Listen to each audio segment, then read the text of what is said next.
Bagian 2. Zaman Kemanusiaan Lama. Gagasan untuk sejarah universal. Sejarah universal umat manusia tidak sama dengan sejarah alam semesta, yaitu ia bukan merupakan katalog ensiklopedik mengenai segala hal yang diketahui tentang umat manusia, tetapi lebih merupakan upaya untuk menemukan sebuah pola bermakna dalam perkembangan masyarakat manusia secara umum. Usaha untuk menulis sejarah universal itu sendiri tidak bersifat universal untuk semua orang dan semua kebudayaan. Meskipun adanya kenyataan bahwa tradisi filosofis dan historis Barat dimulai di Yunani, tetapi para penulis mengenai antikuitas Yunani tidak pernah melakukan proyek ini. Plato dalam Republik berbicara mengenai perputaran rezim-rezim alami tertentu. Sementara Aristoteles dalam Politik membahas sebab-sebab revolusi dan bagaimana tipe sesuatu rezim dapat menyebabkan munculnya rezim lain. Aristoteles percaya bahwa tidak ada rezim yang bisa memuaskan seluruh umat manusia, dan ketidakpuasan itu akan mengarahkan masyarakat untuk mengubah suatu rezim dengan rezim yang lain dalam siklus tanpa akhir. Demokrasi tidak menempati tempat khusus dalam rangkaian ini, juga tidak dalam maksud untuk menuju kebaikan atau stabilitas. Kenyataannya, kedua penulis menyatakan bahwa demokrasi memiliki kecenderungan menunjukkan jalan menuju tirani. Lebih dari itu, Aristoteles tidak mengasumsikan kontinuitas sejarah, yaitu dia percaya bahwa perputaran rezim-rezim terletak dalam sebuah siklus alami yang lebih besar, dengan jalan katalisisme seperti banjir yang secara periodik akan membinasakan bukan hanya masyarakat manusia, tetapi juga semua ikatan tentang mereka. Kemudian memaksa manusia untuk memulai kembali proses sejarah dari awal. Dalam pandangan Yunani, sejarah tidak bersifat sekuler melainkan sirkuler. Sejarah universal yang sebenarnya dalam tradisi Barat adalah orang-orang Kristen. Sementara itu, orang-orang Romawi dan Yunani berupaya menulis sejarah-sejarah dunia yang mereka ketahui adalah agama Kristen yang pertama kali memperkenalkan konsep persamaan sesama manusia dalam pandangan Tuhan, dan secara luas biasa menerima takdir bersama bagi seluruh umat manusia di dunia. Seorang sejarawan Kristen seperti Saint Augustine tidak memiliki kepentingan dengan sejarah orang-orang Yunani maupun Yahudi sebagaimana adanya. Apakah permasalahan penebusan manusia sebagai manusia suatu peristiwa yang merupakan susunan dari kehendak Tuhan di muka bumi ini? Namun, semua bangsa adalah cabang dari suatu kemanusiaan yang lebih umum, yang ditakdirkan dapat dipahami dalam terminologi rencana Tuhan untuk manusia. Umat Kristen lebih dari itu telah memperkenalkan konsep sejarah yang terbatas oleh waktu, dimulai dengan penciptaan manusia oleh Tuhan dan berakhir dengan keselamatan akhirnya. Bagi umat Kristen, akhir dari sejarah duniawi ditandai dengan hari pengadilan yang akan mengantarkan manusia menuju kerajaan surga, di mana berbagai peristiwa duniawi akan berhenti. Seperti catatan Kristen mengenai sejarah yang menjelaskan sebuah akhir sejarah, secara implisit ada dalam berbagai tulisan mengenai sejarah universal. Berbagai peristiwa sejarah partikular bisa bermakna hanya dengan mempertimbangkan proses akhir atau tujuannya yang lebih besar, pencapaian yang akan mengantarkan proses sejarah menuju penutupan. Tujuan akhir manusia adalah segala sesuatu yang mampu membuat berbagai peristiwa partikular itu secara potensial dapat dimengerti. Bangkitnya kembali minat terhadap hal-hal yang kuno yang telah mengambil tempat dalam Renaissance yang memberikan suatu sejarah menuju kelemahan pemikiran kuno mereka sendiri. Metafora ini membandingkan sejarah manusia dengan hidup sebagai manusia sendiri, dan ide ini adalah ide manusia modern membangun dengan kepandaian-kepandaian zaman kuno kehidupan manusia. Sejak zaman dahulu telah mendorong beberapa penulis pada periode ini, termasuk Pascal.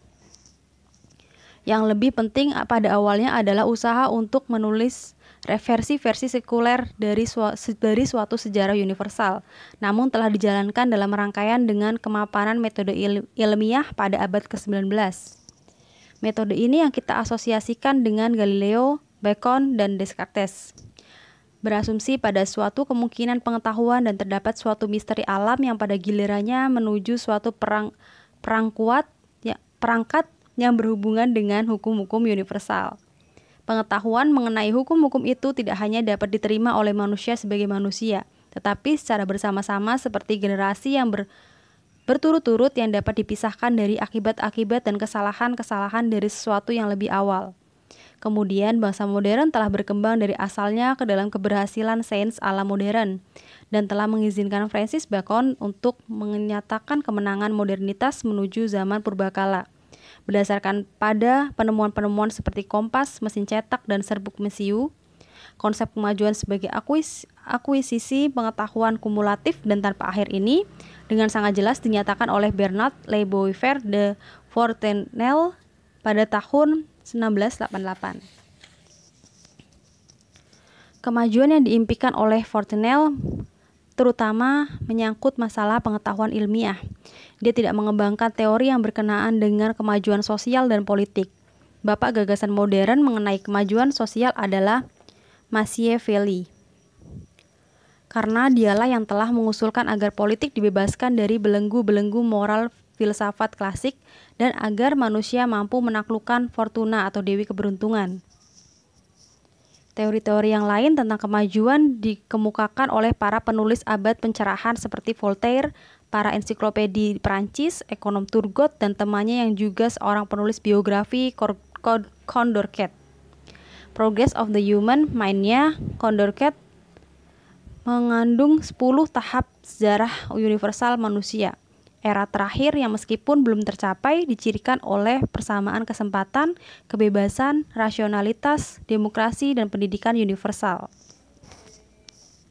Seperti halnya Fontenelle, Condorcet tidak mempostulatkan istilah bagi kesempurnaan manusia dengan mengimplikasikan kemungkinan sebuah tahap sejarah ketujuh yang tidak diketahui manusia pada saat ini. Upaya-upaya yang paling serius untuk menulis sejarah-sejarah universal telah dilakukan dalam tradisi idealis Jerman. Ide itu diusulkan oleh Immanuel Kant dalam sebuah esainya pada tahun 1984, An Idea for a Universal History from a Cosmopolitan Point of View. Karya ini, walaupun hanya 17 halaman panjangnya, telah berhasil mendefinisikan istilah-istilah rujukan esensial bagi seluruh upaya penulisan sejarah universal berikutnya. Kant benar-benar menyadari bahwa ini merupakan bagian dari hal-hal yang idiotik dalam diri manusia yang tampaknya tidak menunjukkan pola tertentu pada permukaannya, dan bahwa sejarah manusia telah muncul menjadi peperangan dan kekejaman yang terus-menerus. Namun demikian, merasa heran mengapa tidak ada gerakan reguler dari sejarah manusia sehingga yang tampak chaotic menurut sudut pandang seorang individu tidak mungkin mengungkapkan suatu evolusi yang lambat dan progresif, melebihi suatu periode waktu yang panjang. Hal ini memang tepat menyangkut perkembangan akal manusia. Sebagai contoh, tidak seorang pun yang bisa diharapkan untuk menemukan seluruh teori matematika, tetapi karakter kumulatif dari pengetahuan matematis memungkinkan tiap-tiap generasi untuk melengkapi teori-teori yang telah dihasilkan sebelumnya. Kan berpendapat bahwa sejarah akan sampai pada titik akhir, yaitu katakanlah suatu tujuan akhir yang diimplikasikan dalam potensialitas manusia sekarang yang membuat seluruh sejarah bisa dipahami. Titik akhir ini adalah realisasi kebebasan manusia bagi suatu masyarakat di mana kebebasan di bawah hukum-hukum eksternal diasosiasikan dalam tingkatan yang tertinggi dengan kekuatan yang tidak bisa ditahan. Misalnya adalah suatu konstitusi yang hanya bersifat kenegaraan yang sempurna, adalah suatu permasalahan alam tertinggi yang memberikan ras manusia. Prestasi seperti suatu konstitusi kewarganegaraan saja dan pemikiran dunia yang universal kemudian akan menjadi kriteria yang oleh seseorang dapat memahami perkembangan dalam sejarah. Itu juga memberikan suatu standar yang dapat melakukan usaha yang sangat hebat yang membutuhkan abstraksi untuk memisahkan apakah esensi dalam evolusi ini berasal dari masa yang tumbuh besar dari fakta-fakta mengenai peristiwa-peristiwa yang mengatur materi sejarah. Kemudian, apakah pertanyaan itu untuk dijawab dengan suatu sejarah universal, kapan akan membawa semua masyarakat dan semua waktu masuk ke dalam catatan? Itu adalah pemikiran yang menyeluruh untuk mengharapkan perkembangan manusia yang umum dalam arah pemerintah republik yang sekarang kita pahami sebagai demokrasi liberal. Kan secara garis besar adalah istilah-istilah umum mekanisme yang akan mendorong manusia menuju tingkatan yang lebih tinggi dari rasionalitas yang dimunculkan kembali oleh institusi-institusi liberal.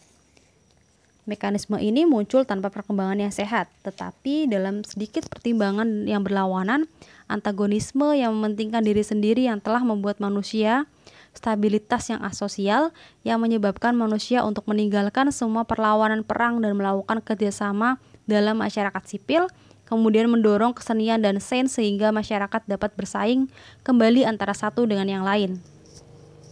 Ini adalah pertanyaan dan kesombongan manusia yang sangat tepat, hasratnya untuk menguasai dan mengatur yang telah menjadi sumber mata air bagi kreativitas masyarakat, menjamin realisasi potensi-potensi yang tidak lahir dalam suatu akordian yang memisahkan kehidupan.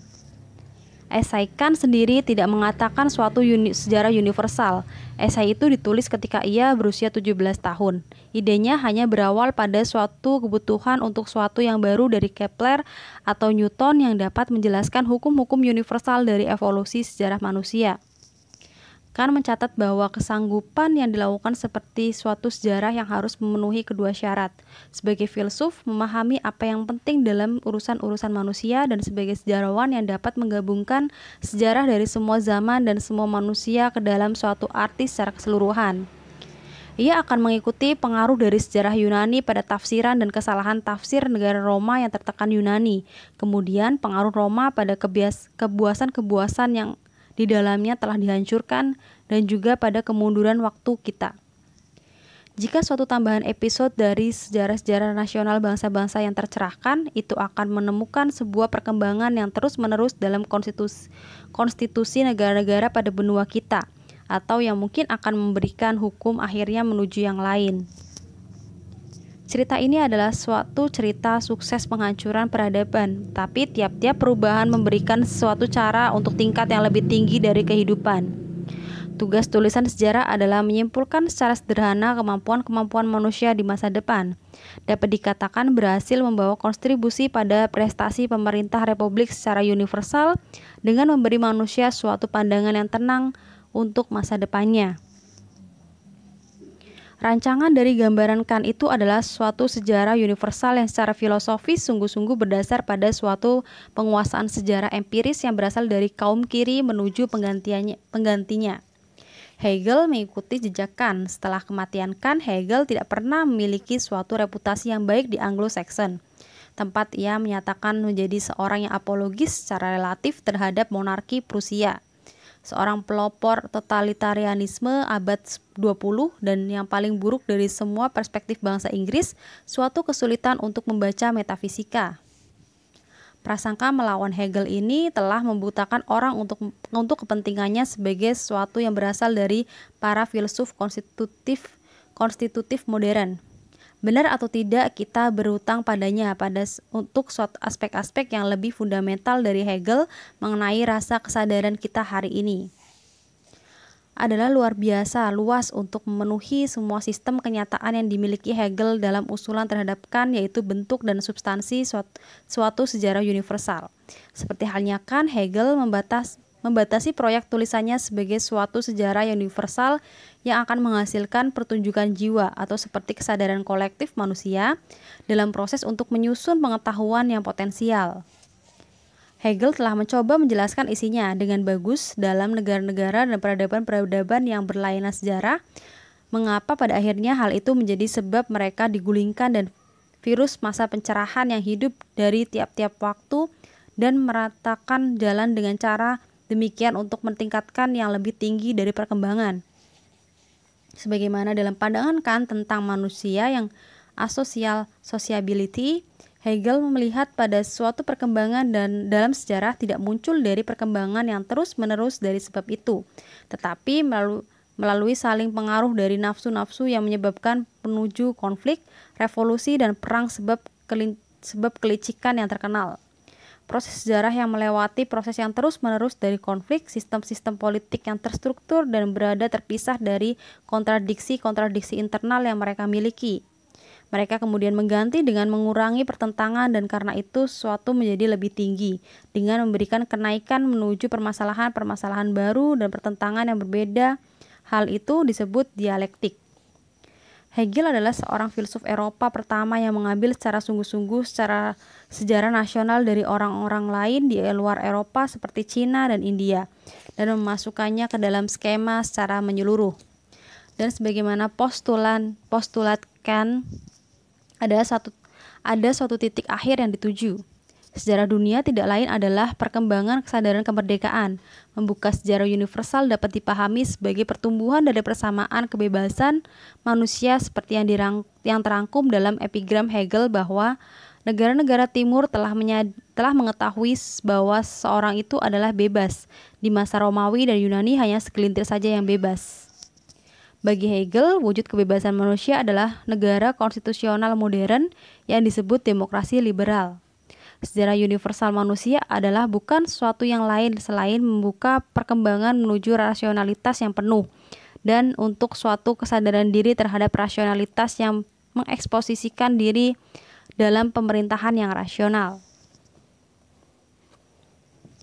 Hegel telah seringkali menuduh memuja negara dan otoritasnya, dan oleh karena itu menjadi suatu musuh liberalisme dan demokrasi. Suatu pernyataan penuh dari biaya ini adalah skop masa depan kerja kontemporer. Cukup dikatakan bahwa dengan catatan yang dimilikinya, Hegel merupakan filsuf yang bebas, yang melihat segala puncak proses sejarah adalah kenyataan kebebasan dalam institusi politik dan sosial yang konkret. Selain diketahui sebagai kemenangan negara, Hegel bisa sama baiknya dipahami sebagai pembela masyarakat sipil, yaitu filsuf yang memperhatikan pemeliharaan bidang-bidang yang luas mulai dari ekonomi, pribadi, dan kemerdekaan kreativitas politik dari kontrol negara. Hal ini tentunya adalah suatu cara Marx untuk memahaminya dan mengapa ia menyerang Hegel sebagai seorang yang apologis untuk borjuis.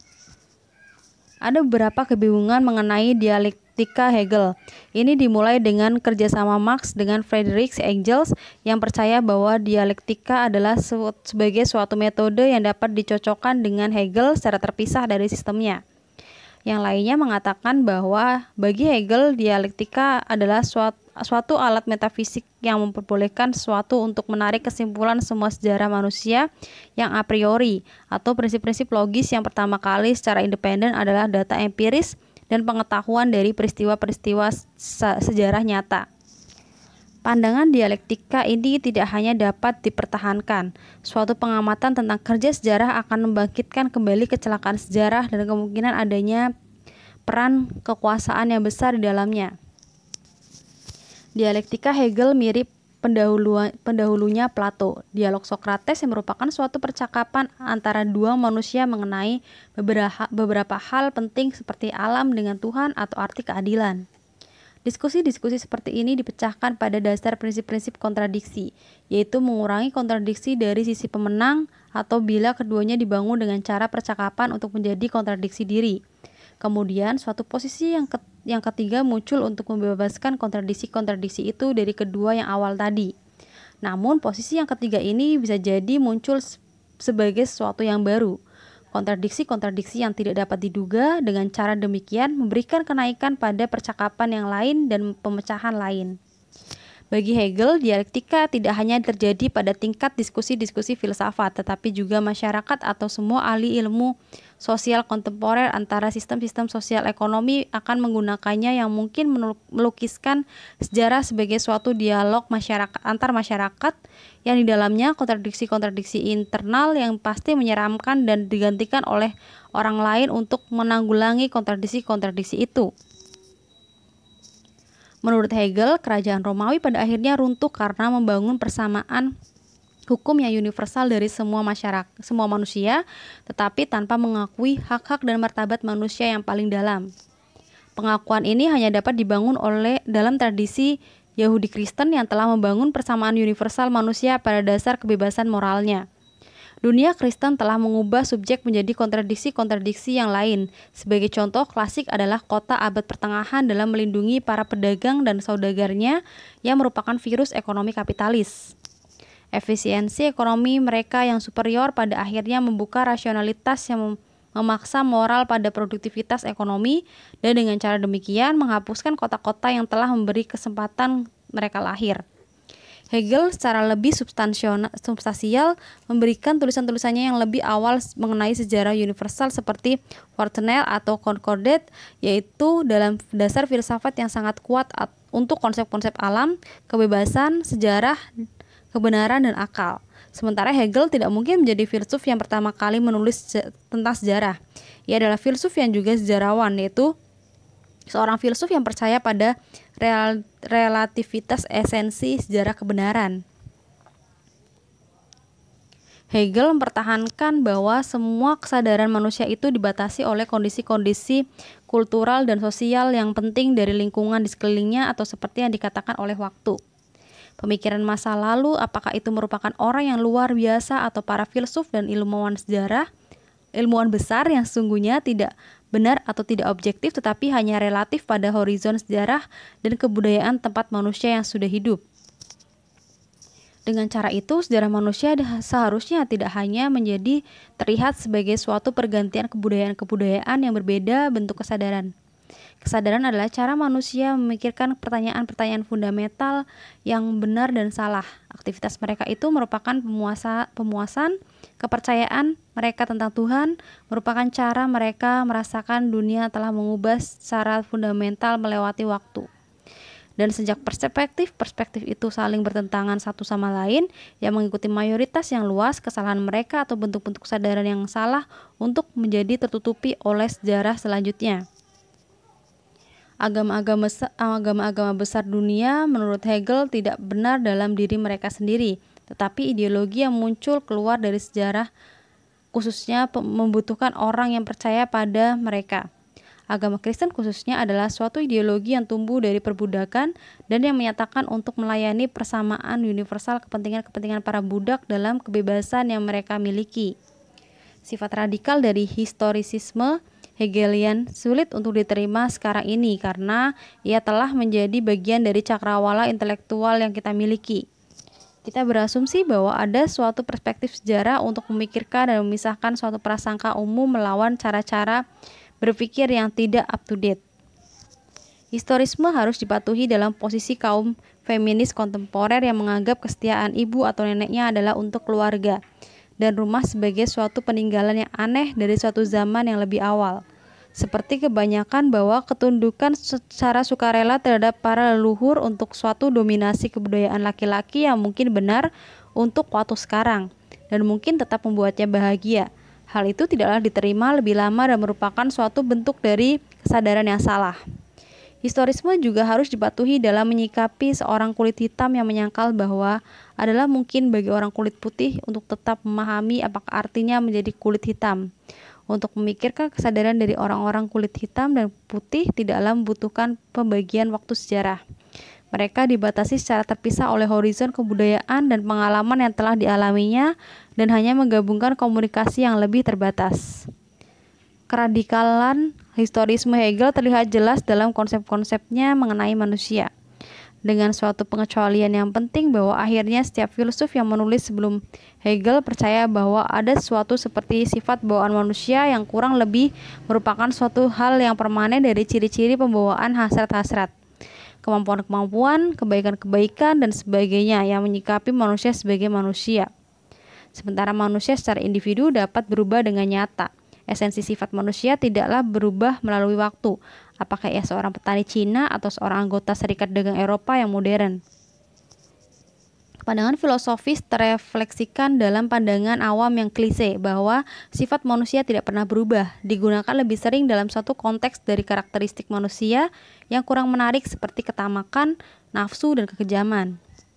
Hegel secara berlawanan tidak menyangkal bahwa manusia memiliki sisi alami yang muncul dari kebutuhan badani seperti makan atau tidur.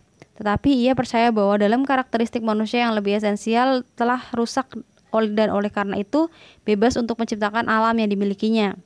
Bahwa sifat hasrat manusia menurut Hegel tidak diberikan pada setiap waktu, tetapi sebuah periode sejarah dan periode-periode berbudayaan. Mengambil satu contoh, sebuah penduduk dari Amerika, Perancis, atau Jepang sekarang ini menghabiskan sebagian besar energi mereka dalam pencarian untuk sesuatu seperti mobil tertentu, sepatu atletik, desain pakaian, atau status hak bertetangga sekolah atau kerja. Lebih banyak dari tujuan-tujuan itu tidak pernah muncul dan oleh karena itu tidak dapat terpuaskan dalam waktu yang lebih awal dan mungkin akan tercapai oleh suatu penduduk dari negara dunia ketiga yang miskin saat ini, yang waktunya untuk dihabiskan untuk mencari kebutuhan-kebutuhan yang lebih mendasar seperti kemampuan atau makanan. Konsumerisme dan sains tentang pasar atau science of market untuk pemenuhannya diserahkan pada hasrat-hasrat tertulis yang dibuat oleh manusia sendiri dan akan memberi jalan pada yang lain di masa depan.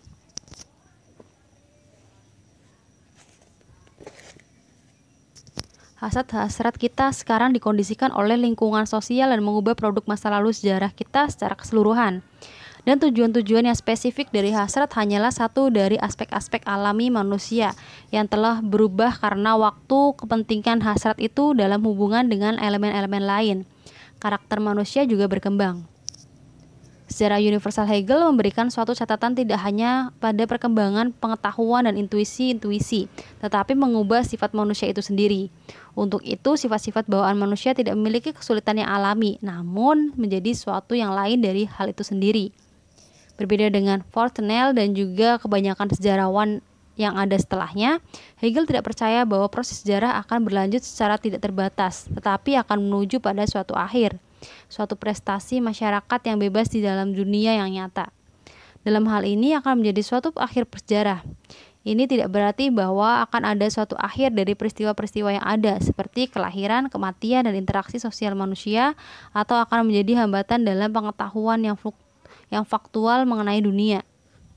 Bagaimanapun, Hegel telah mendefinisikan sejarah sebagai suatu proses perkembangan manusia menuju pada tingkat-tingkat nasionalitas dan kebebasan yang lebih tinggi.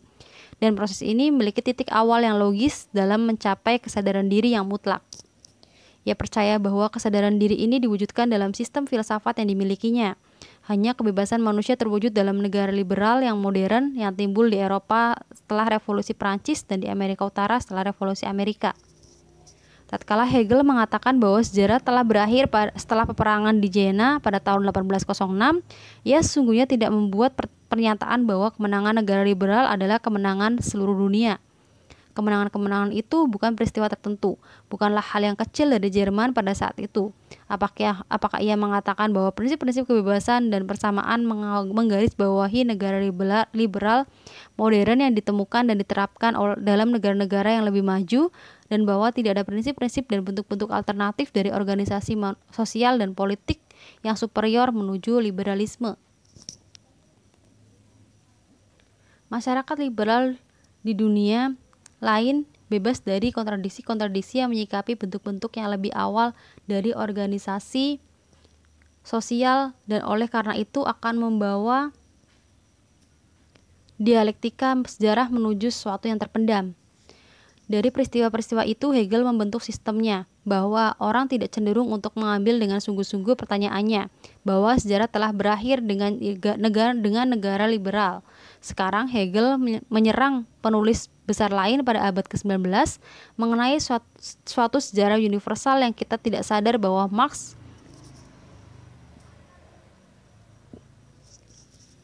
secara intelektual berutang pada Hegel karena warisan yang telah ditinggalkan pada kita melalui Marx, yang merupakan bagian besar yang sangat tepat dari sistem Hegelian untuk tujuan yang dimilikinya. Marx menerima dari Hegel suatu pandangan historitas yang fundamental mengenai urusan-urusan manusia, dugaan bahwa masyarakat manusia telah tersusun melalui bagian waktu dari struktur masyarakat primitif menuju suatu perkembangan yang lebih kompleks dan luas. Dia juga setuju bahwa proses sejarah adalah dialektika yang fundamental, yaitu bentuk-bentuk yang lebih awal dari organisasi-organisasi sosial dan politik yang berisi kontradiksi-kontradiksi internal yang terbukti melalui waktu dan menyebabkan keruntuhan dan pengambil alihan mereka oleh sesuatu yang lebih tinggi. Dan Marx memisahkan kepercayaan Hegel mengenai kemungkinan suatu akhir sejarah. Dia meramalkan suatu bentuk akhir masyarakat yang telah bebas dari kontradiksi-kontradiksi dan yang mencapai akhir dari proses sejarah. Marx berbeda dengan Hegel, yaitu lebih dari sekedar bentuk masyarakat yang muncul pada akhir sejarah. Marx percaya bahwa negara liberal telah berhasil memutuskan suatu kontradiksi yang fundamental, yang merupakan konflik kelas perjuangan antara kelas bourgeois dan proletar. Untuk melawannya, Marx menukar historianisme Hegel yang berpendapat bahwa negara liberal tidak mempresentasikan universalisasi kebebasan, tetapi hanya kemenangan kebebasan suatu kelas tertentu, yaitu kelas bourgeois. Hegel percaya bahwa alienasi bagian dari perjuangan manusia sendiri dan selanjutnya adalah kurangnya kontrol terhadap nasibnya. Telah cukup dinyatakan bahwa pada akhir sejarah melalui pengakuan filsafat yang memungkinkan merdeka dalam negara liberal. Di sini Marx mengamati bahwa dengan masyarakat liberal manusia kembali teralienasi oleh dirinya sendiri yang disebabkan oleh suatu penciptaan manusia, telah mengubah ke dalam Tuhan manusia dan Tuhan yang mengontrolnya. Birokrasi negara liberal yang disebut Hegel sebagai kelas yang universal karena telah memberikan kembali kepentingan-kepentingan manusia secara keseluruhan. Sedangkan Marx hanya memberikan kepentingan-kepentingan vital dalam masyarakat yang sipil yang didominasi oleh kapitalis. Hegel seorang filsuf yang tidak menghasilkan kesadaran diri yang mutlak, tetapi dirinya sendiri adalah suatu hasil dari zamannya, sebagai seorang yang apologis bagi kaum kanan bourgeois. Menurut kaum Marxis, akhir sejarah akan datang hanya dengan kemenangan kelas universal yang benar, kaum proletariat, dan hasil sebelumnya dari suatu utopia global komunis yang akan mengakhiri perjuangan semua kelas. Kritik pengikut Marx terhadap Hegel dan masyarakat liberal sangat dikenal sekarang bahwa hal itu hampir tidak lahir kembali. Memang, secara monumental kegagalan Marxisme sebagai suatu hal dasar untuk masyarakat dunia real, secara sederhana membuktikan 140 tahun setelah manifesto komunis, menyebabkan pertanyaan apakah sejarah universal Hegel tidak berada dalam akhir sesuatu yang lebih propetik.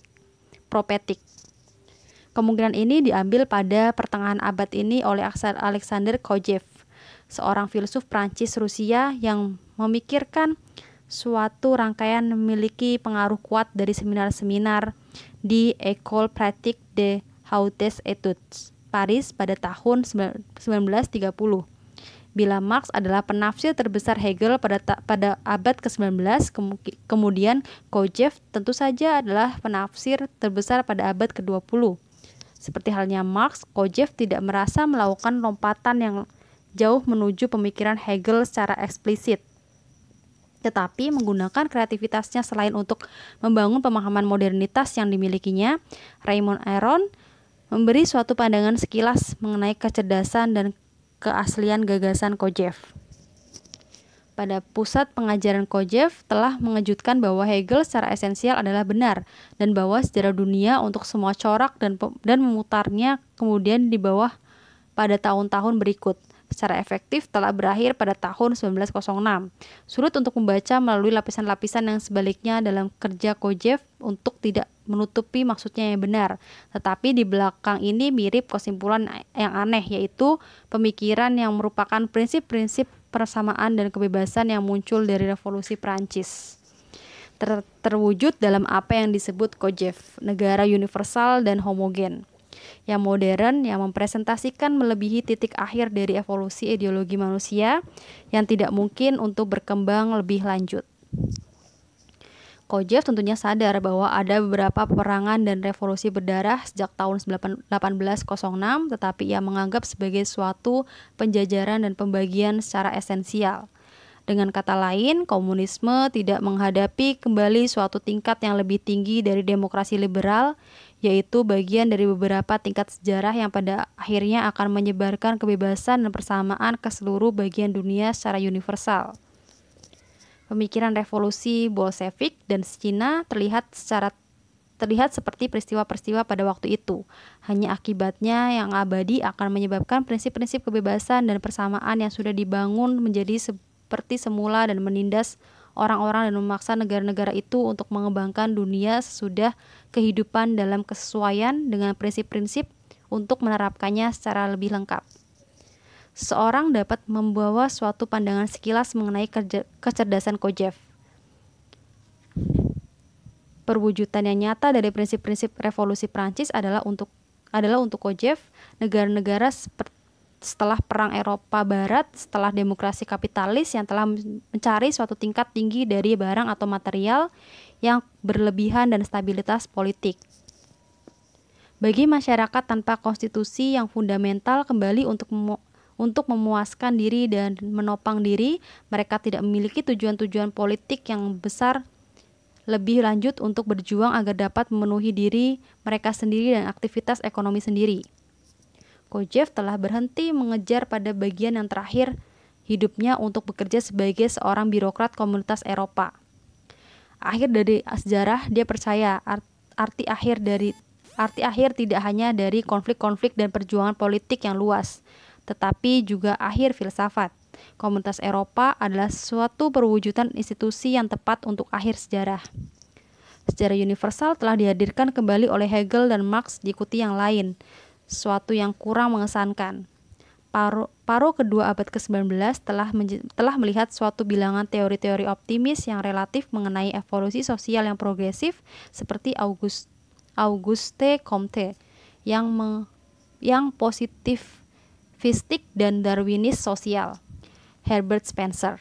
Selanjutnya, setelah melihat evolusi sosial sebagai bagian dari proses yang lebih besar dari evolusi biologi, subjek untuk dalil-dalil mirip dalam kehidupan yang lebih cocok. Abad ke-19 juga telah melihat beberapa usaha untuk pada sejarah universal, pemikiran dari suatu karakter yang pasti lebih jelas, termasuk Decline of the West oleh Oswald Spengler dan The Study of a History oleh Arnold Toynbee, yang menggambarkan inspirasinya mengenai kerja awal. Spengler dan keduanya membagi sejarah ke dalam sejarah orang-orang yang berbeda, budaya-budaya dalam kasus awal dan masyarakat-masyarakat berikutnya. Tiap-tiap yang berkata menjadi subjek untuk menyeragamkan dalil-dalil tertentu dari pertumbuhan dan kemunduran. Mereka kemudian berbeda dalam tradisi yang dimulai dengan para sejarawan Kristen dan berpuncak pada Hegel dan Marx, orang Unitari atau pengikut gereja, dan sejarah progresif manusia. Spengler dan Toynbee berhasil pada suatu tingkat tertentu menuju putaran sejarah orang-orang yang secara individu yang sejarahnya bersifat Yunani dan Romawi. Pemikiran keduanya menjadi bacaan yang lebih luas pada saat itu. Mereka berdua memperoleh suatu kerusakan organik yang mirip dengan gambaran suatu permasalahan yang dapat dijadikan analogi antara satu budaya atau masyarakat dengan satu organisme biologi. Spengler kembali populer karena pesimismenya dan terlihat telah memiliki beberapa pengaruh pada statement Henry Kissinger, tetapi tidak juga mendorong tingkat keseriusan penulis-penulis Jerman pendahulu mereka. Terakhir, yang penting dari sejarah universal untuk ditulis pada abad ke-20 tidak dilakukan oleh individu yang tunggal, tetapi merupakan hasil kolektif dalam bagian dari suatu kelompok ilmuwan sosial, kebanyakan orang Amerika yang menulis setelah Perang Dunia II, di bawah rubrik umum dari teori modernisasi Karl Marx. Dalam pengantar edisi bahasa Inggris dari Das Kapital, menyatakan bahwa negara yang secara industrial lebih berkembang hanya menunjukkan pada negara yang kurang berkembang yang membayangkan masa depan yang mereka miliki. Hal ini secara sadar atau tidak memulai premis awal teori modernisasi, menggambarkan kerja berat Marx dan sosiolog Weber dan Durkheim. Postulat teori modernisasi bahwa perkembangan industri mengikuti suatu pola pertumbuhan dan pada akhirnya akan menghasilkan keseragaman sosial dan struktur-struktur politik tertentu melewati perbedaan-perbedaan negara dan budaya. Dengan mempelajari negara-negara seperti Inggris atau Amerika Serikat yang merupakan negara industri dan demokrasi pertama, seorang dapat membuka suatu pola yang universal bahwa semua negara pada akhirnya akan mengikutinya. Sementara itu, Max Weber mengambil suatu keputusan dan pandangan yang pesimis mengenai perkembangan rasionalisme dan sekularisme, perkembangan sejarah manusia, teori modernisasi pasca perang, memberikan ide-idenya suatu keputusan yang optimis dan seorang tergoda untuk mengatakan kelas orang-orang Amerika secara tipikal. Sementara itu, ada perbedaan pendapat antara para ahli teori modernisasi seperti bagaimana evolusi sejarah yang unilinier akan terjadi, dan apakah ada jalan alternatif menuju modernisasi? Tak seorang pun akan ragu-ragu bahwa sejarah berhubungan dengan tujuan atau demokrasi liberal dari bangsa-bangsa yang pada akhirnya lebih maju. Pada tahun 1950 dan 1960, mereka bekerja dengan penuh antusias untuk memanfaatkan sains sosial mereka yang baru dalam tugas membantu negara-negara yang baru merdeka dari perkembangan ekonomi dan politik negara dunia ketiga. Pada akhirnya, teori modernisasi merasa sebagai korban dari tuduhan yang bersifat etnosentris, yaitu telah mengangkat pengalaman perkembangan Amerika Utara dan Eropa Barat menuju tingkat kebenaran yang universal, tanpa mengakui keterbatasan budaya yang dimilikinya. Sebagai suatu akibat dari hegemoni politik dan budaya Barat, suatu kritik telah dinyatakan, bangsa yang etnosentris sedang berbesar hati karena hanya dengan perkembangan politik Barat yang menghadirkan suatu model yang benar. Kritik ini lebih dalam daripada pemerintah mengenai beberapa jalan lain menuju modernitas daripada hal-hal spesifik yang diikuti oleh negara-negara seperti Inggris dan Amerika Serikat. Pertanyaan-pertanyaan mengenai konsep modernitas itu sendiri, khususnya apakah semua negara sungguh-sungguh ini ingin mengambil prinsip-prinsip demokrasi liberal Barat, dan apakah tidak ada kesejajaran titik awal dan titik akhir dari budaya yang benar. Itulah harga diri kematian suatu etnosentrisme yang tunduk dan pada teori modernisasi. Bagi para ilmuwan sosial yang telah membentuk teori yang membedakan argumen-argumen yang bersifat relatif dan kritik mereka yang percaya mereka tidak memiliki tujuan selain etnosentrisme mereka sendiri, adalah tanpa resiko untuk mengatakan bahwa pesimisme sejarah yang sangat hebat ditimbulkan oleh abad ke-20 yang telah mendiskreditkan sejarah-sejarah yang lebih universal. Penggunaan konsep sosial Marx yang mengadili teror di Uni Soviet, Cina, dan negara-negara komunis lain yang menyatakan bahwa suatu kepentingan konotasi kata mengancam dalam pandangan beberapa orang. Dugaan bahwa sejarah itu terarah, penuh arti, progresif, atau peristiwa-peristiwa yang dapat dipahami adalah sangat asing bagi arus utama pemikiran pada zaman kita. Berbicara sebagaimana yang telah Hegel lakukan untuk sejarah dunia, yaitu untuk mengundang simpati dan sikap merendahkan diri yang mengagumkan diri dari para intelektual yang percaya bahwa mereka menggenggam dunia dalam kompleksitas dan tragedinya. Ini bukanlah kecelakaan bahwa hanya para penulis sejarah universal yang memiliki motivasi untuk lebih sukses yang populer dalam abad ini, seperti Spengler dan Toynbee yang menggambarkan kemunduran dan kerusakan nilai-nilai institusi Barat. Namun sementara pesimisme dapat dipahami, hal ini bertentangan dengan aliran empiris dari peristiwa-peristiwa pada paruh kedua abad itu. Kita perlu bertanya apakah pesimisme kita tidak menjadi suatu sikap yang diambil sebagai penerang optimisme abad ke-19 itu. Bagi seorang yang optimis, yang naif mengharapkan pengingkaran terlihat bodoh, sementara seorang yang pesimis membuktikan kesalahan memelihara suatu aura dari kedalaman dan keseriusan. Hal itu bagaimanapun lebih aman untuk mengikuti putaran yang kedua. Namun, tampaknya kekuatan demokrasi pada bagian dunia di mana mereka tidak pernah mengharapkan untuk hidup, ketidakstabilan bentuk-bentuk pemerintahan yang otoritarian, dan melengkapi tidak adanya hubungan alternatif teori menuju kekuatan demokrasi liberal kita untuk memunculkan sekali lagi pertanyaan lamakan. Apakah suatu sejarah universal dari manusia diambil dari suatu titik pandang yang jauh lebih kosmopolitan daripada kemungkinan pada masa Kant? Mekanisme hasrat. Marilah kita kembali pada permulaan untuk berbicara dan melihat pada pertanyaan itu tanpa harus tunduk pada otoritas teori-teori sejarah yang lebih awal. Apakah sejarah bersifat direksional dan adakah alasan untuk memikirkan bahwa akan ada sebuah evolusi universal dalam arah demokrasi liberal? Untuk tahap awal, marilah kita hanya mempertimbangkan persoalan direksionalitas dengan mengabaikan persoalan apakah direksionalitas itu mengimplikasikan kemajuan menyangkut persoalan moralitas atau kebahagiaan manusia.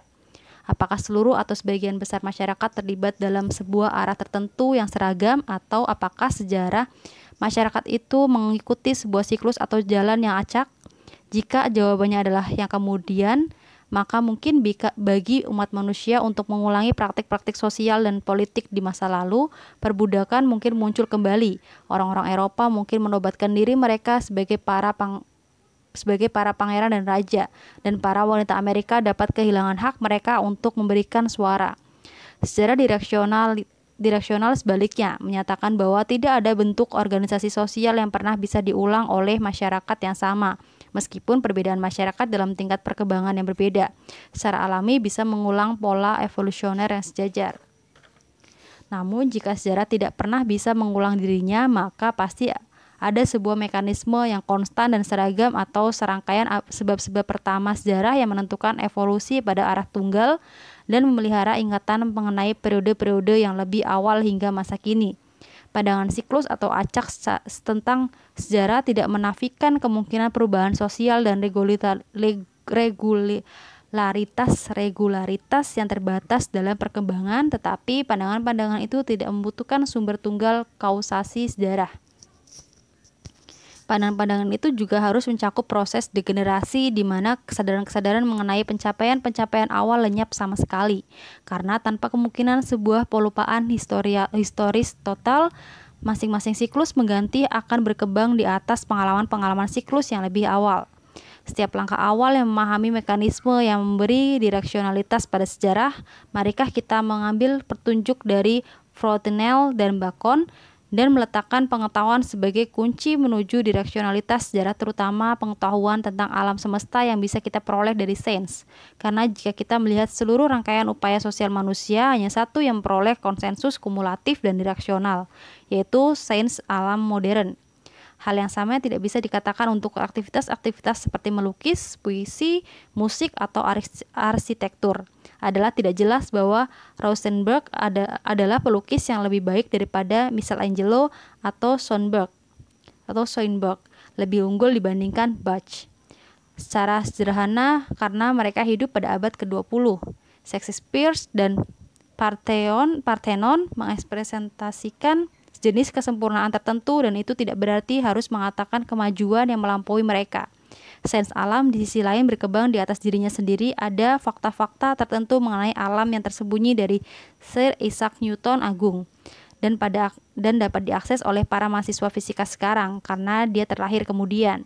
Pemahaman ilmiah mengenai alam tidak bersifat siklis maupun acak. Manusia secara periodik tidak kembali pada tingkat kejahilan yang sama. Juga tidak ada hasil-hasil dari sains alam modern yang tunduk begitu saja perubahan pemikiran manusia secara tiba-tiba. Manusia bebas untuk mengejar cabang-cabang tertentu sains selain untuk yang lain, dan mereka secara nyata dapat menerapkan akibat-akibat itu sebagai kesenangan mereka. Tetapi tidak juga para diktator atau tidak juga parlemen-parlemen dapat mencabut hukum-hukum alam sebanyak mereka dituntut untuk melakukan hal demikian. Pengetahuan ilmiah telah terakumulasi untuk suatu periode yang sangat lama dan telah memiliki akibat yang konsisten bila seringkali tidak dapat dipahami dalam membentuk karakter fundamental masyarakat manusia. Masyarakat itulah yang memiliki teknik metalurgi besi dan pertanian yang benar-benar berbeda dari masyarakat yang hanya mengenal alat-alat batu atau berburu dan meramu. Namun, suatu perubahan kualitatif terjadi dalam hubungan antara pengetahuan ilmiah dengan proses historis dengan munculnya sains alam modern, yaitu dari penemuan-penemuan metode ilmiah oleh orang-orang seperti Descartes, Bacon, dan Spinoza pada abad ke-16 dan 17. Kemungkinan untuk menguasai alam yang dibuka oleh sains alam modern bukan merupakan suatu ciri universal semua masyarakat, tetapi telah ditemukan dalam kurun waktu tertentu dalam sejarah oleh orang-orang Eropa tertentu. Bagaimanapun, sekali telah ditemukan, maka metode ilmiah menjadi sebuah prosesi universal dari manusia rasional yang secara potensial bisa diakses oleh setiap orang tanpa memperhatikan perbedaan-perbedaan budaya atau kebangsaan. Penemuan metode ilmiah telah menciptakan suatu yang fundamental, bukan pembagian siklus dari waktu sejarah dalam periode-periode yang berkembang dan meneruskan untuk membuka sains alam modern yang telah membuktikan suatu arah yang mekanis untuk menjelaskan beberapa aspek dari perkembangan sejarah. Cara pertama di mana sains alam modern menghasilkan perubahan sejarah yang bersifat direksional maupun universal adalah melalui persaingan militer. Keuniversalan sains memberikan dasar untuk penyatuan global manusia ke dalam contoh pertama karena prevalensi perang dan konflik di dalam sistem internasional. Sains alam modern memberikan suatu tantangan militer yang menentukan pada masyarakat yang dapat berkembang, menghasilkan dan menyebarkan teknologi secara lebih efektif dan telah relatif memberikan tantangan pada pertumbuhan teknologi sebagai biaya percepatan pertumbuhan teknologi. Suku Zulu menembak tidak untuk menandingi senapan Inggris, bukan masalah bagaimana keberanian para prajurit secara individu. Kepemilikan sains adalah sebab mengapa Eropa memperoleh lebih banyak daripada yang didapatkan oleh apa yang sekarang disebut dunia ketiga pada abad ke-18 dan 19. Dan penyebaran sains itu di Eropa sekarang menyebabkan negara-negara dunia ketiga memperoleh kedaulatannya pada abad ke-20. Kemungkinan perang adalah suatu kekuatan yang besar untuk rasionalisasi masyarakat dan untuk penciptaan struktur sosial yang sama melalui budaya.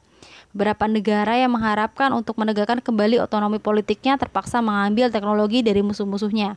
Namun lebih dari itu, ancaman perang memaksa negara-negara itu untuk menata kembali struktur sosial mereka sepanjang garis-garis yang lebih kondusif untuk menghasilkan dan menyebarkan teknologi.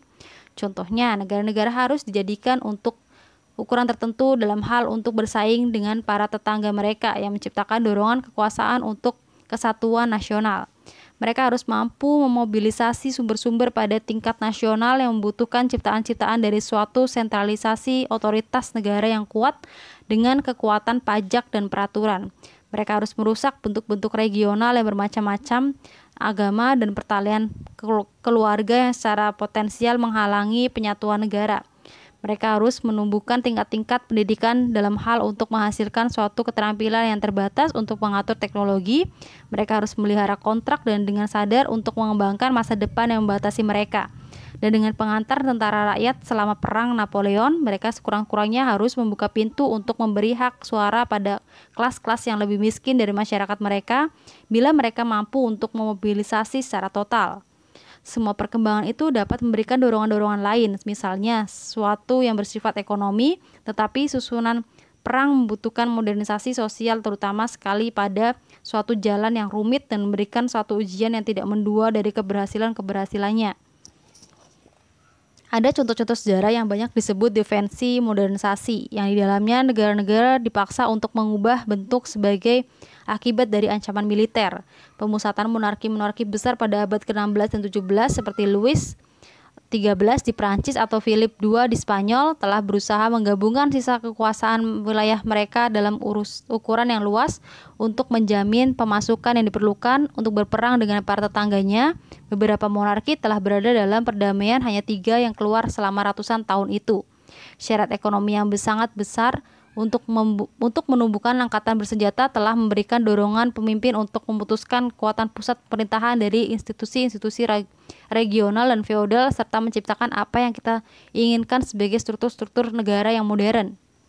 Tumbuhnya monarki absolut pada gilirannya memiliki suatu akibat penyamarataan pada masyarakat Prancis dengan menyederhanakan hak-hak istimewa para teknokrat dan membuka jalan untuk kelompok-kelompok sosial yang baru yang akan menjadi krusial selama evolusi. Suatu proses yang mirip diberikan pada Imperium Turki, Utsmani, dan Jepang. Serangan angkatan bersenjata Prancis ke Mesir di bawah Napoleon pada tahun 1798 mengejutkan masyarakat Mesir dan menyebabkan suatu reformasi utama dalam militer Mesir di bawah kekuasaan Turki Utsmani Muhammad Ali Pasha. Angkatan bersenjata baru ini dilatih dengan bantuan orang-orang Eropa yang sangat berhasil bahwa hal itu menentang kontrol Ottoman terhadap Timur Tengah dan telah mendorong penguasa Turki Utsmani Sultan Mahmud II untuk menjalankan suatu jangkauan yang jauh dari penyusunan kembali yang telah meniru kejayaan-kejayaan Eropa dari 2 abad sebelumnya. Mahmud telah menghancurkan masa feodal lama dan pembunuhan besar-besaran Janissaires, suatu korps elit penjaga istana pada tahun 1826, telah membuka serangkaian sekolah-sekolah sekuler dan mengembangkan secara dramatis kekuatan pusat birokrasi Ottoman. Kesamaan superioritas dari ahli senjata laut, Commodore Perry yang menentukan dalam mendesak daimyos di Jepang bahwa mereka tidak memiliki pilihan tetapi membuka negara mereka dan menerima tantangan persaingan luar negeri. Ini tidak terjadi tanpa selambat-lambatnya pada 1850 suatu keahlian membuat dan menggunakan meriam Takashima Shuhan telah dipenjara untuk mendorong pengambil alihan teknologi perang milik Barat. Di bawah slogan Rich Country, Strong Army, pemimpin baru Jepang mengganti sekolah-sekolah kuil kuno dengan suatu sistem pendidikan wajib belajar oleh negara yang telah merekrut angkatan bersenjata dari para petani dalam menempatkan prajurit-prajurit samurai dan telah membangun sistem perpajakan negara, perbankan, dan mata uang. Transformasi besar-besaran dari masyarakat Jepang telah terjadi selama restorasi Meiji dan resentralisasi Jepang yang dimotivasi oleh suatu perasaan yang penting bahwa orang Jepang telah belajar untuk menyerap teknologi Barat, namun hal itu tidak menghilangkan kemerdekaan negaranya dari kolonialisasi Eropa sebagaimana yang dilakukan Cina. Dalam kasus yang lain, kekalahan yang memalukan dalam perang telah memacu pengambilan penyatuan masyarakat yang rasional. Pengakuan kembali dari von Stein, Sanshort, dan Neysenu di Prusia dimotivasi oleh suatu pengakuan bahwa Napoleon sudah mampu mengalahkan negara mereka dengan mudah di Jena, Auerstedt, karena keterbelakangan negara Prusia dan pengasingannya secara total dari masyarakat. Perubahan militer seperti perkenalan dari pengarahan universal disertai dengan pengenalan kaidah Napoleon ke dalam Prusia, suatu peristiwa yang menurut Hegel telah menandakan datangnya modernitas di Jerman. Rusia sebagai contoh suatu negara yang telah melewati proses modernisasi dan penyatuan selama 350 tahun yang lalu secara primer disebabkan oleh ambisi-ambisi dan kemunduran-kemunduran militer. Modernisasi militer menempatkan pada akar dari akibat-akibat Peter yang agung untuk mengubah Rusia ke dalam suatu monarki Eropa yang modern. Kota Saint Petersburg tersusun secara alami sebagai suatu dasar angkatan laut dengan hulu sungai Neva. Kekalahan Rusia pada Perang Krimenan telah menyebabkan penyatuan oleh Alexander II termasuk penghapusan pengolahan tanah oleh para budak. Sementara kekalahannya dalam Perang Rusia-Jepang membuat kemungkinan perubahan liberal oleh Stolypin dan periode pertumbuhan ekonomi dari 1905 sampai 1914. Kebanyakan contoh yang baru saja itu adalah sikap mempertahankan modernisasi yang merupakan tahap awal dari perestroika Mikhail Gorbachev. Hal ini menjelaskan dengan sungguh-sungguh dari pidato-pidatonya dan beberapa petinggi Soviet yang secara resmi menyatakan bahwa satu dari pemikiran-pemikiran pemimpin yang telah menuju pada permasalahan-permasalahan yang serius terhadap sisa permainan abad ke-20. Secara khusus, strategi inisiatif pertahanan Presiden Reagan berbentuk suatu tantangan yang keras karena ancamannya untuk membuat suatu generasi yang sama sekali kuno dari senjata nuklir Soviet dan mengubah persaingan adik kuasa ke dalam wilayah-wilayah seperti mikroelektronik dan teknologi inovatif lain di mana Soviet telah mengalami kerugian yang sangat serius. Para pemimpin Soviet termasuk beberapa orang yang berada dalam militer telah memahami bahwa sistem ekonomi yang korup yang diwarisi dari Brezhnev tidak akan mampu untuk bertahan dalam suatu SDI atau Strategic Defense Initiative yang mendominasi dunia dan hasrat untuk menerima penghargaan dalam waktu dekat demi kehidupan dalam jangka panjang. Keputusan untuk melakukan perang dan persaingan militer antar bangsa ini dapat bersifat paradoks, suatu penyatuan yang lebih besar dari bangsa-bangsa. Peristiwa-peristiwa seperti itu menyebabkan perang yang menghancurkan mereka, memaksa negara untuk menerima teknologi peradaban modern dan struktur-struktur sosial yang mendukungnya. Sains alam modern memaksakan dirinya pada manusia, apakah dia memperhatikan itu atau tidak. Kebanyakan negara tidak memiliki pilihan untuk membalikan rasionalisme teknologi dari modernitas jika mereka ingin meneruskan otonomi nasional mereka. Di sini kami melihat suatu demonstrasi dari kebenaran observasikan bahwa perubahan sejarah terjadi sebagai suatu akibat dari asosiasi sociability manusia. Ini lebih merupakan konflik daripada kerjasama yang pertama kali memasukkan manusia untuk hidup dalam masyarakat dan kemudian mengembangkan kesanggupan masyarakat itu dengan lebih sempurna. Mungkinkah menghindari syarat rasionalisasi teknologi dalam waktu yang lama jika seorang hidup dalam suatu isolasi atau wilayah tidak menyenangkan? Kemungkinan lain negara-negara itu dapat memperoleh keberuntungan. Ilmu pengetahuan Islami tidak mampu memproduksi pesawat pengebom F-4 dan menghindari kepala-kepala tank untuk mempertahankan Irannya Khomeini dari ambisi para tetangganya seperti Irak. Iran yang Islam dapat menyerang rasionalisme Barat yang telah memproduksi senjata-senjata misalnya hanya karena hal itu dapat mereka beli dengan pendapatan dari sumber minyak. Kenyataan bahwa para mullah yang telah mengatur hal itu dengan mudah dapat melihat suatu sumber yang bernilai memancar keluar dari bawah tanah telah menyebabkan mereka mempertaruhkan diri dalam proyek-proyek tertentu seperti revolusi Islam yang meliputi seluruh dunia yang menyebabkan negara-negara lain tidak senang karena tidak dapat mengerjakannya. Cara kedua dalam sains alam modern dapat dijadikan harapan untuk mengarahkan perubahan sejarah melalui penaklukan alam yang progresif dalam tujuan untuk memuaskan hasrat manusia, suatu proyek yang disebut dengan perkembangan ekonomi. Industrialisasi tidaklah mudah untuk secara intensif menerapkan teknologi dalam proses manufaktur dan penciptaan mesin-mesin baru. Hal itu juga membawa pada pemikiran manusia pada permasalahan organisasi sosial dan penciptaan suatu pembagian kerja yang rasional. Hal itu sejajar dengan menggunakan pikiran untuk menciptakan mesin-mesin dan teknologi baru dari proses-proses produksi. Memiliki keberhasilan atas harapan-harapan yang lebih liar dari pendukung awal metode ilmiah. Di Eropa Barat, pendapatan per kapita 10 kali lipat lebih banyak dari pertengahan 1700 sampai sekarang. Dimulai dari suatu dasar yang lebih tinggi daripada beberapa hari sekarang di negara-negara dunia ketiga. Perubahan ekonomi tertentu telah menghasilkan persamaan bentuk transformasi sosial pada semua masyarakat, telah memperhatikan struktur sosial mereka sebelumnya. Sains alam modern mengatur arah perkembangan ekonomi dengan membangun suatu horizon perubahan yang secara tetap dari kemungkinan-kemungkinan produksi. Arah yang dalam horizon teknologi ini membuka jalinan yang sangat tertutup dengan mengembangkan suatu organisasi kerja sosial, kerja rasional yang bertambah. Sebagai contoh, perkembangan teknologi dalam komunikasi dan transportasi pembangunan jalan, pengembangan perkapalan dan pelabuhan, invensi jalan kereta api dan semacamnya, membuat kemungkinan terhadap satu perluasan dalam ukuran pasar yang di dalamnya mengubah fasilitas realisasi skala ekonomi melalui organisasi buruh.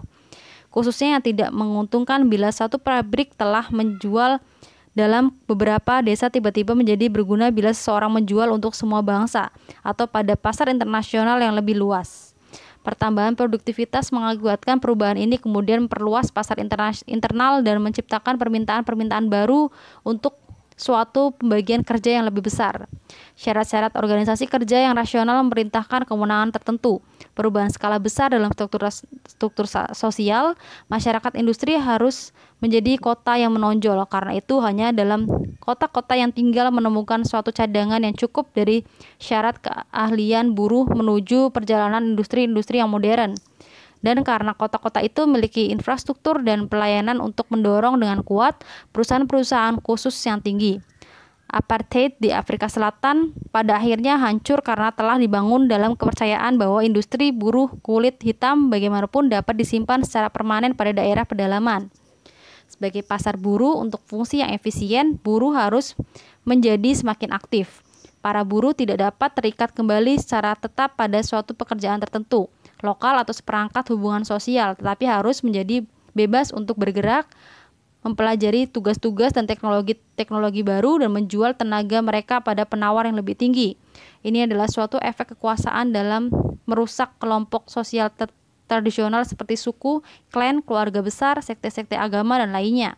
Yang terakhir mungkin dalam tanggung jawab tertentu menjadi lebih memuaskan kemanusiaan untuk hidup di dalamnya. Tetapi sejak mereka tidak terorganisasikan menurut prinsip-prinsip rasional ekonomi yang efisien, mereka bertujuan untuk menghilangkan hak-hak yang seperti itu. Apakah yang telah mengubah mereka menjadi bentuk-bentuk organisasi birokrasi modern?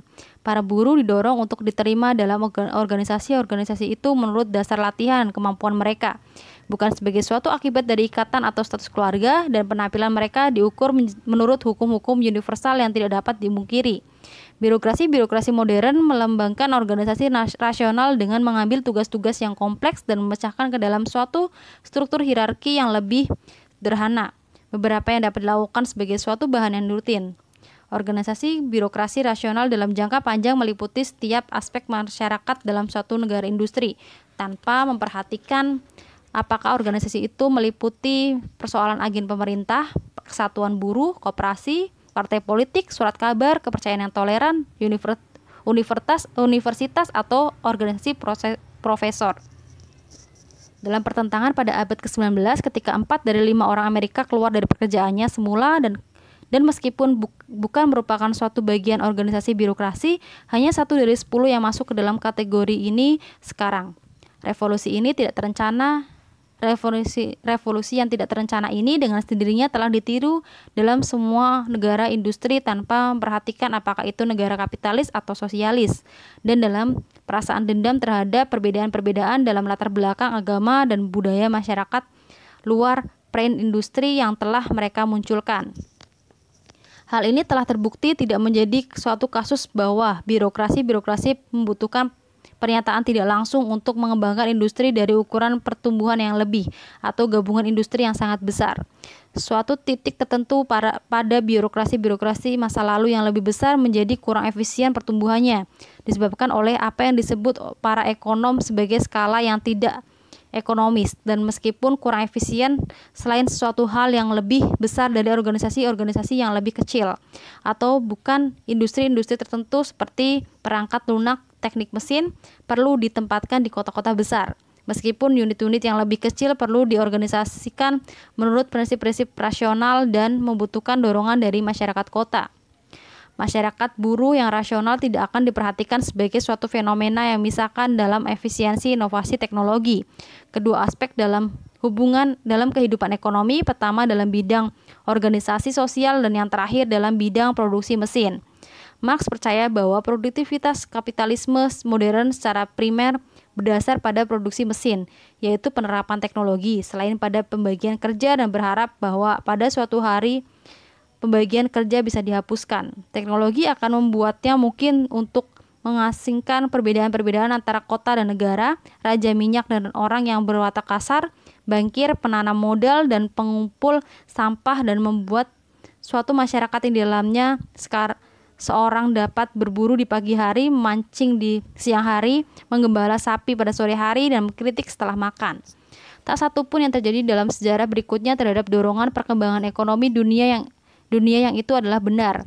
Secara esensial, organisasi buruh yang rasional kembali pada produktivitas ekonomi modern.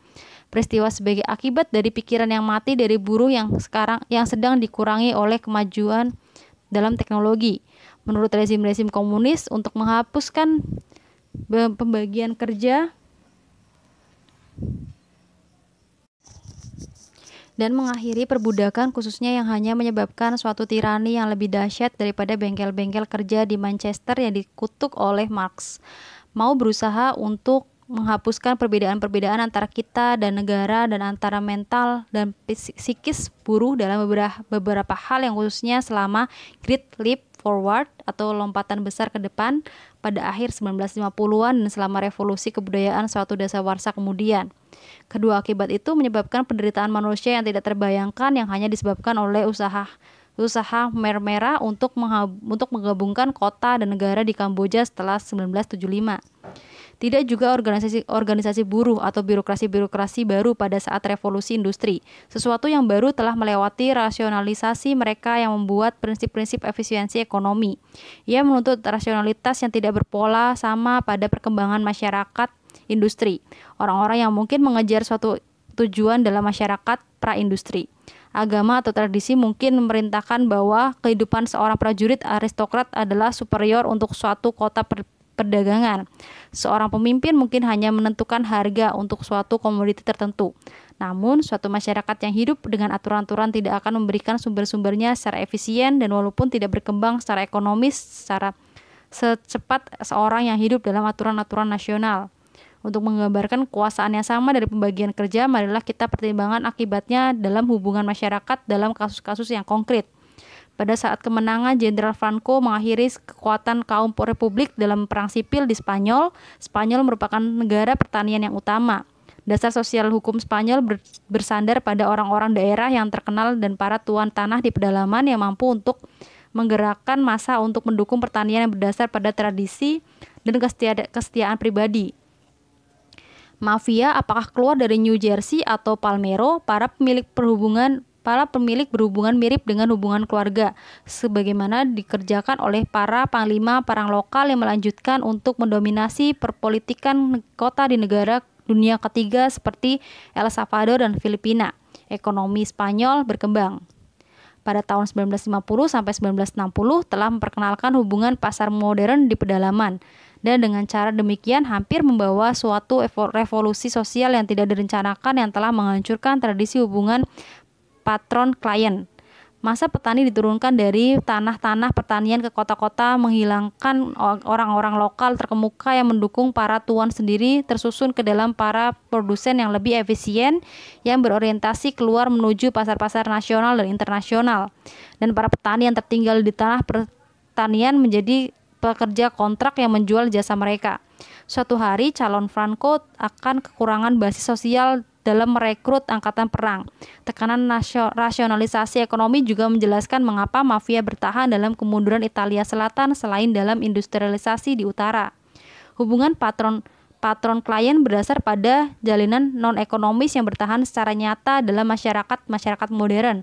Setiap orang mengetahui seorang anak laki-laki tuan yang dipromosikan ke depan sekolahnya atau jaringan kerja anak laki-laki yang tua telah digunakan dalam penyewaan. Tetapi biasanya mereka dinyatakan ilegal dan harus diangkut keluar Subrosa. Pada bab ini kita telah melihat pola permasalahan. Apakah sejarah itu terarah?